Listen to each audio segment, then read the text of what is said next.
disebutkan, nanti antum bisa lihat di dalam kitab Fathul Majid syarah kitab Tauhid, yang dikatakan taghut kullu ma'ubida min dunillah. Itu yang pertama, setiap apa yang disembah selain Allah, itu namanya taghut. Yang kedua dijelaskan oleh Ibnu Qayyim, ini perkataan Imam Malik yang pertama. Yang kedua Ibnu Qayyim mengatakan kullu ma tajawaza bil abdu min ma'budin au matbu'in au muta'. Setiap yang dilakukan oleh hamba dengan melewati batas dari yang disembah, yang ditaati atau yang diikuti. Ini namanya taghut. Kalau disembah, yang ditaati. Tentunya yang disembah ini dia redho disembahnya. Kalau tidak redho nggak masuk taghut. Seperti orang menyembah Nabi Isa atau menyembah Nabi Muhammad, nggak bisa dikatakan Nabi Muhammad taghut, tidak. Ini maksudnya yang disembah dan dia redho. Seperti orang, ya, dia pakai sorban, murid-murid datang, cium tangannya, minum kobokannya, cium kakinya, ini taghut, karena dia senang orang nyembah dia. Banyak gak seperti itu? Iya, orang datang pada dia sampai ruku dan sujud, dan dia senang orang seperti itu. Ini taghut yang seperti ini, karena dia redho dengan perbuatan itu. Kalau dia nggak redho, nggak masuk ke dalam itu. Nabi Isa disembah, redho nggak Nabi Isa? Tidak redho, nggak masuk taghut. Yang redho, jadi orang disembah atau yang mengajak orang untuk menyembah dirinya, ini taghut. Orang yang berhukum dengan selain hukum Allah, taghut. Dukun-dukun, tukang sihir, taghut. Iblis laknatullah, taghut. Seperti yang dijelaskan oleh Syekh Muhammad bin Abdul Wahhab dalam kitabnya Al-Usul Ats-Tsalatsah di bagian akhir. At-tawaghit katsirah ru'usum khamsah, kata beliau. Bahwa taghut itu banyak sekali, pokoknya ada 5. Yang pertama iblis laknatullah. Ini taghut, iblis. Yang kedua yaitu orang yang dia mengajak orang untuk menyembah dirinya. Man da'a ila ibadah nafsi. Yang ketiga yaitu man ubida wa huwa radin. Barang siapa yang disembah dan dia redho, ini taghut. Yang keempat yaitu tukang-tukang sihir, dukun-dukun, ini taghut. Tukang ramal, ini taghut. Yang kelima, man hakama bi ghairi ma anzalallah. Orang yang berhukum dengan selain hukum Allah, ini taghut. Yang pokok yang pertama taghut itu siapa? Iblis laknatullah. Baru kemudian yang lainnya.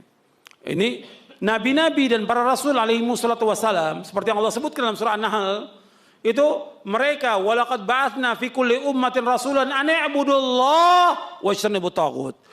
Setiap nabi, setiap umat kami utus seorang rasul. Jadi setiap umat sebelum Nabi Muhammad sallallahu alaihi wasallam itu masih ada rasulnya. Makanya rasul banyak, nabi lebih banyak lagi.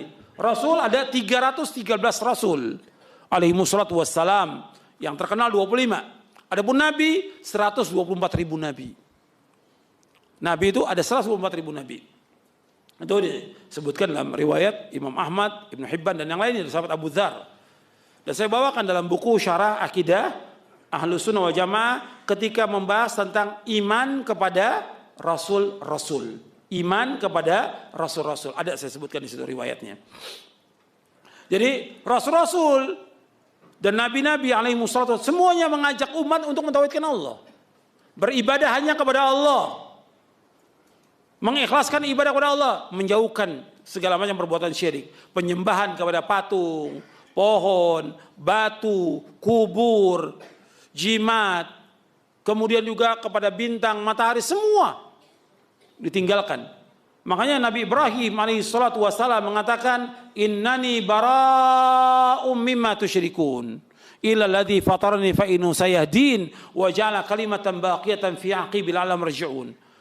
Sesungguhnya aku berlepas diri dari apa yang kalian sembah. Yang mereka sembah selain Allah, aku berlepas diri.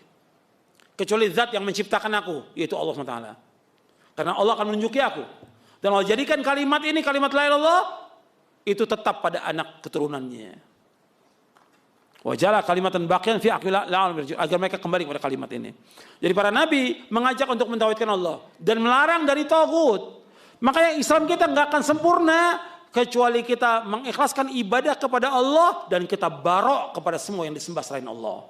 Itu perhatikan tuh.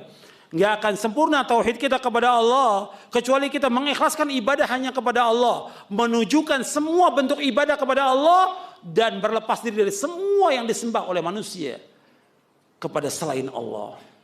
Wajib itu. Dosen pernah tanya sama saya, Ustadz, menurut Anda Bunda Teresa di neraka?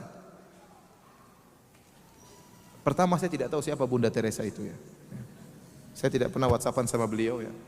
Terus kenapa? Yang katanya dia bukan beragama Islam. Saya bilang, kalau dia bukan beragama Islam, meninggal dalam kondisi musyrik di neraka. Harus di neraka. Ya. Tapi dia baik Ustadz. Wanita penuh sosial, baik dan macam-macamnya. Kebaikannya tidak ada manfaatnya. Dia tidak baik, tidak berakhlak kepada Allah Subhanahu wa taala meskipun berakhlak kepada manusia. Islam menjunjung tinggi akhlak. Tidaklah aku ciptakan jin dan manusia kecuali untuk mentauhidkan aku, untuk beribadah kepadaku. Percuma seorang berakhlak mulia kepada manusia tapi tidak berakhlak kepada Allah Subhanahu wa taala. Mau baiknya kayak apa, tapi kalau dia tidak berakhlak kepada Allah, menyembah selain Allah, maka dia telah melakukan dosa terbesar, mengakibatkan dia kekal dalam neraka jahanam.